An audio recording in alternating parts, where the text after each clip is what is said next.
भगवान श्री गणेश के विग्रह का रहस्यवादी अर्थ।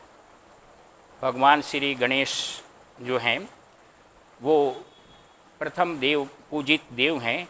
तो आपके इस जो स्वरूप है इसके पीछे क्या रहस्य है, क्या उसका प्रतीक अर्थ है, इसकी चर्चा करेंगे, उसे बताएंगे।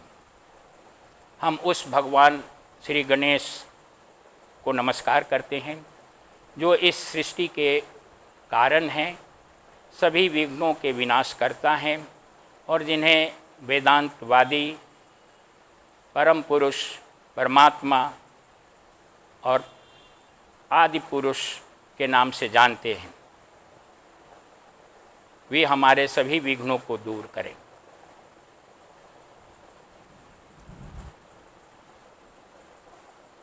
ईश्वर एक है,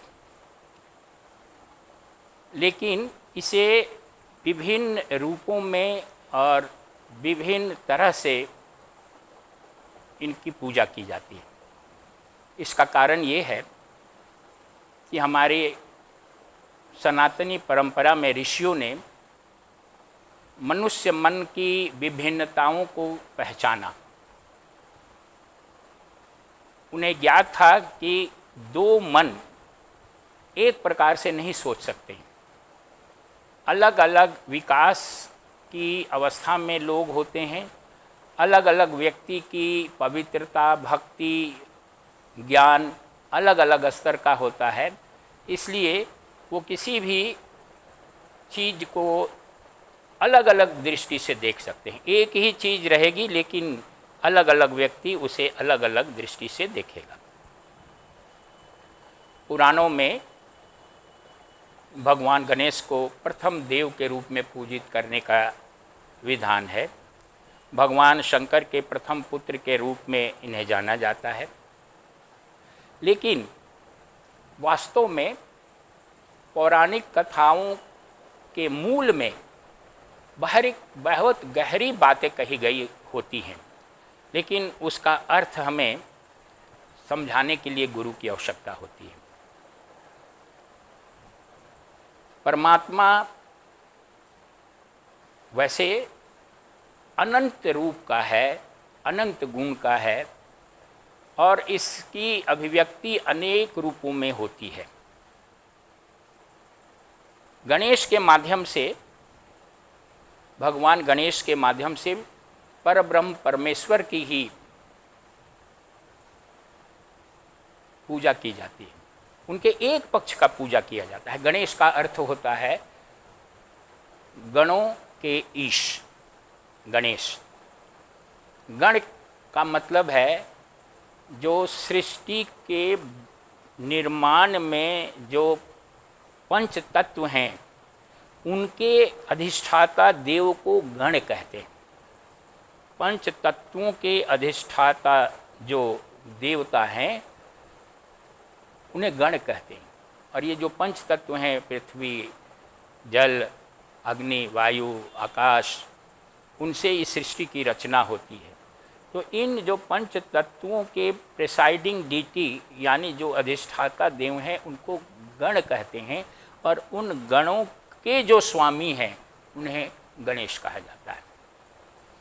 चूँकि इस सृष्टि के निर्माण का आधारभूत तत्व ये पंच तत्व हैं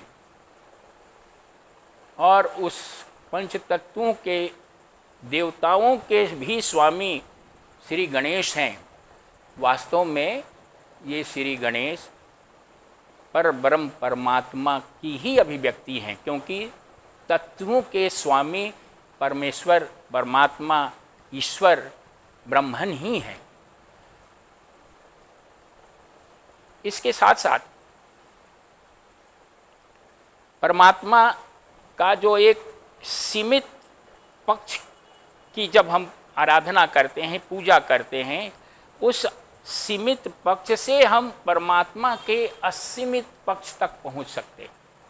वही सीमित पक्ष परमात्मा के असीमित महिमा को प्रकट करने का एक माध्यम हो जाता है, वो दर्पण हो जाता है। जैसे अभी हमने जो प्रार्थना की विश्वोदकते, विश्व का जो उदय है आपसे होता है, और विश्व के जो कारण हैं वो आप हैं, यानी गणेश हैं, यानी परमात्मा ही को हम गणेश के रूप में कह रहे हैं।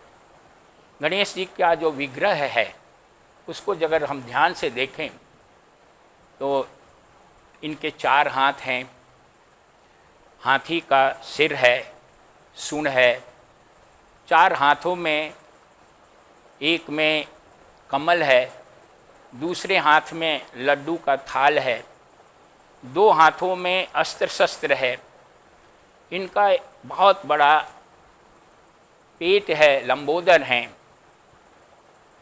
एक दंता हैं, और इनकी सवारी चूहा है। अब ये सब बातें जो कही गई है वो अगर हम इसका केवल एक शाब्दिक अर्थ लेंगे तो इसका एक बड़ा हास्यास्पद स्वरूप बाहर आएगा, लेकिन इसके इस रूप के पीछे बहुत रहस्यवादी बातें हैं जो छुपी हुई हैं, जो प्रतीक रूप में इस रूप में गणेश के रूप में प्रकट हैं। अब एक एक करके इनके प्रत्येक प्रतीकों का हम अर्थ समझने का कोशिश करेंगे। इनकी जो 4 भुजाएं हैं वो अति मानवीय क्षमता का प्रतीक है, मनुष्यतर शक्ति का प्रचायक है।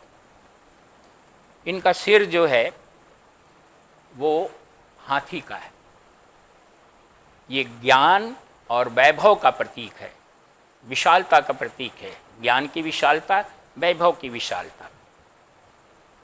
इनमें एक सूंड है हाथी का, वो जो सूंड है, हाथी अपने सूंड से 2 काम करता है। सूंड उसको सूंघने का भी काम करती है, तो वो एक उसकी ज्ञानेंद्रिय के रूप में, ज्ञानेंद्रिय यानी संसार का ज्ञान करने का एक माध्यम बन जाता है।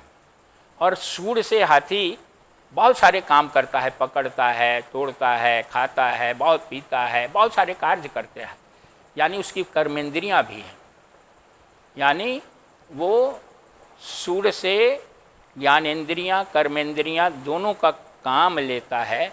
यानी उसकी ये जो सूंड है हाथी का, भगवान गणेश का जो सूंड है, वो प्रतीक रूप से दोहरी चेतना का परिचायक है, डुअल कॉन्शियसनेस।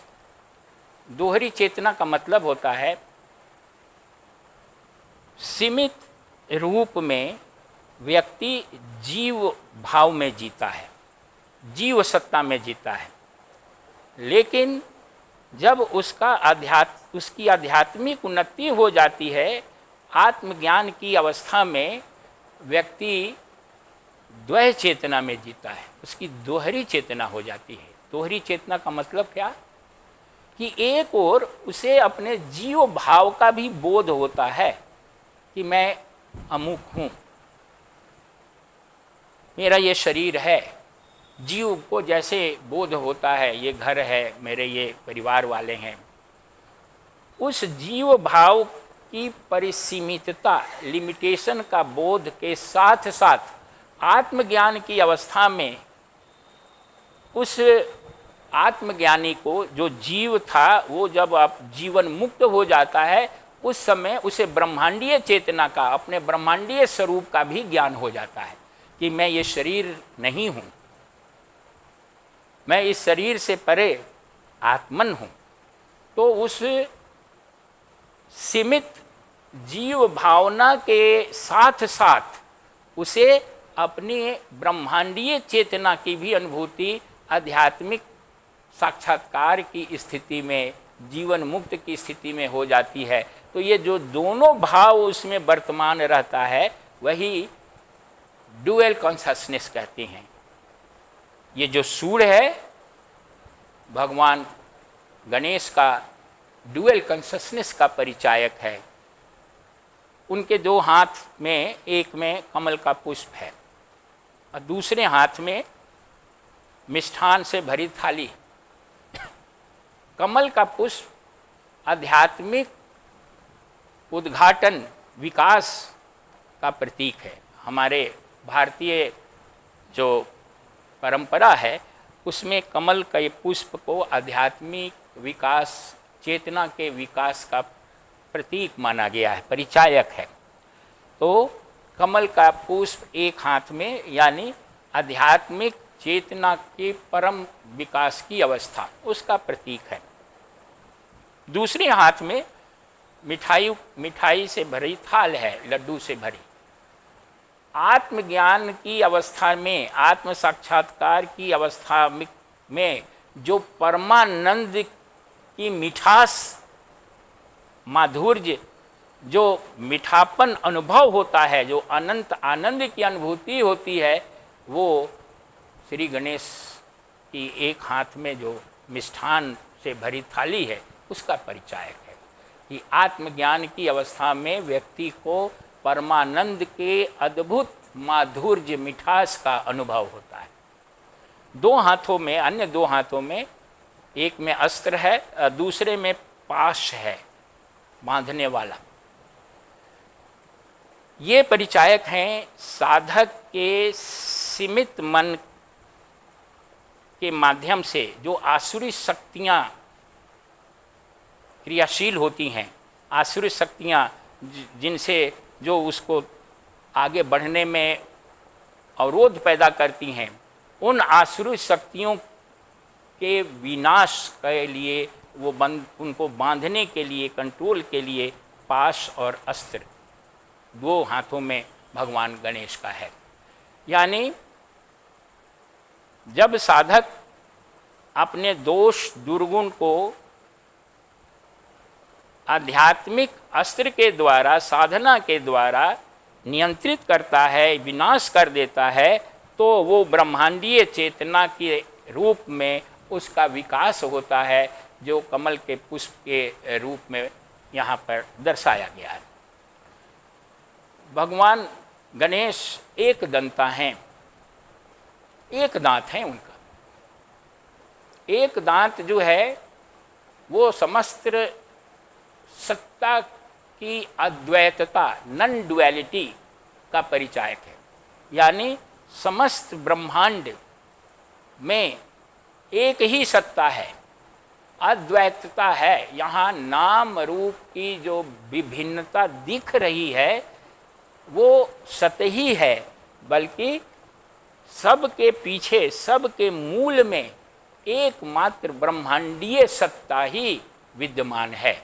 वही भगवान गणेश के एक दांत का प्रतीक है, एक दंता का प्रतीक है। लंबोदर हैं भगवान गणेश। ये लंबोदरता परमात्मा के कॉस्मिक कॉन्शसनेस, ब्रह्मांडीय चेतना का परिचायक है।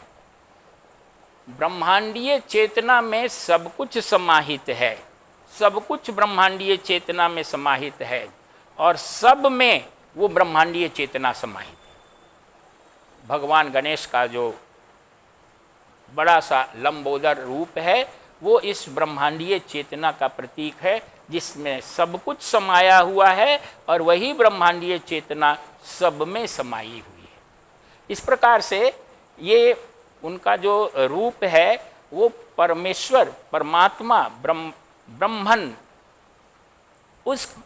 उसको ही ये अभिव्यक्त करता है, उसी को डिफाइन करता है।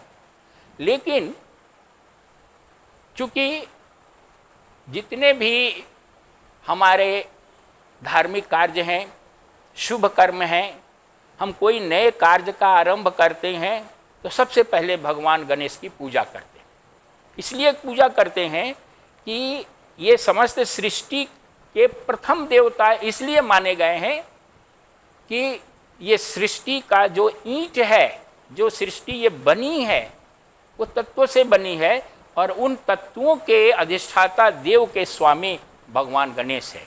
इसलिए इनको सबसे पहले, क्योंकि अगर ये ईंट ही नहीं होती, ये तत्व ही नहीं होते तो सृष्टि का निर्माण कैसे होता, सृष्टि बनती कैसे। इसलिए आदि जो प्रथम, जो निर्माण का प्रथम यूनिट है वो प्रथम यूनिट के अधिष्ठाता देवताओं के स्वामी गणेश हैं, लेकिन वो गणेश वास्तव में उसी परमात्मा ब्रह्मांडीय स्वरूप जो परम ब्रह्म परमात्मा है उसका ही एक ये पक्ष है।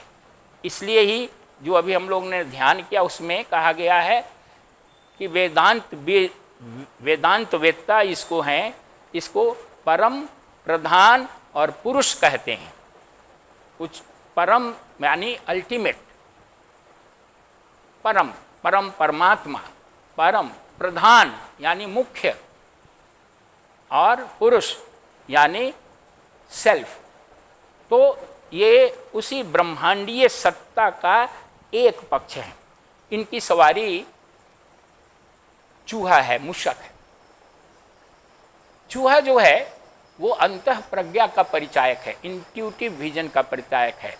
ये अंतः प्रज्ञा बुद्धि की वो अवस्था जो जिसको प्रज्ञा कहते हैं, इंट्यूशन कहते हैं, उसका प्रतीक चूल्हा है। चूहा कुतर कुतर करके चीज़ों को काटता है। अंतः प्रज्ञा जो है वो वासना का, मल का, हमारे संस्कारों के जाल को ये अंतः प्रज्ञा कुतर कुतर के काटती है और चूहा बिल बनाता है। यानी अंतः प्रज्ञा व्यक्ति साधक के अचेतन मन में, अनकॉन्शियस माइंड में गहराई से प्रवेश करके सारी वासनाओं के जाल को छिन्न भिन्न कुतर करके काट देती है और जीव को, साधक को ब्रह्मांडीय सत्ता परमेश्वर के स्वरूप का साक्षात्कार कराती है। भगवान गणेश अंतः प्रज्ञा की सवारी पर आते हैं, यानी मूषक की सवारी, यानी प्रज्ञा की, अंतः प्रज्ञा की सवारी पर जब बुद्धि अंतः प्रज्ञा में परिणित हो जाती है तो भगवान गणेश का प्रवेश होता है। भगवान गणेश का मतलब परमात्मा का प्रवेश होता है। भगवान गणेश को प्रसन्न करने के लिए, नमन करने के लिए जो मंत्र है ओम श्री गणेशाय नमः, ये जो मंत्र है वो सभी धार्मिक, आध्यात्मिक, लौकिक या शुभ कार्यों के आरंभ में इसको कहा जाता है। और साधक जो हैं अपनी प्रतिदिन की साधना आरंभ करने के पहले इस मंत्र का 3 बार पाठ करते हैं। इस मंत्र का अर्थ है भगवान श्री गणेश को नमस्कार है। इस मंत्र के जप से व्यक्ति को प्रखर बुद्धि मिलती है, स्वास्थ्य मिलता है, उसके जितने अवरोध हैं, बाधाएं हैं मार्ग में, वो सब दूर होती हैं, मंगल की प्राप्ति होती है और अंततः व्यक्ति को आत्मज्ञान या आत्म साक्षात्कार होता है। तो इस प्रकार से हम देखते हैं कि भगवान गणेश के माध्यम से, के रूप के माध्यम से, इनके मंत्र के माध्यम से वास्तव में यदि हम या कोई व्यक्ति भगवान गणेश की पूजा कर रहा है तो वो किसी अलग देवता की पूजा नहीं कर रहा है, बल्कि वह इनके माध्यम से परब्रह्म परमेश्वर परमात्मा जो एक ही है उन्हीं की आराधना कर रहा है। तो इन्हीं शब्दों के साथ आज प्रवचन को यहीं विराम देते हैं और आशा करते हैं कि आपको थोड़ी बहुत इससे ज्ञान प्राप्त हुआ होगा और आपके मन में कभी द्वंद्व नहीं होगा। भगवान गणेश से यही प्रार्थना है कि हम सबों को सुख, स्वास्थ्य, समृद्धि, आत्मज्ञान प्रदान करें। ओम शांति ही शांति ही शांति ही। हरि ओम।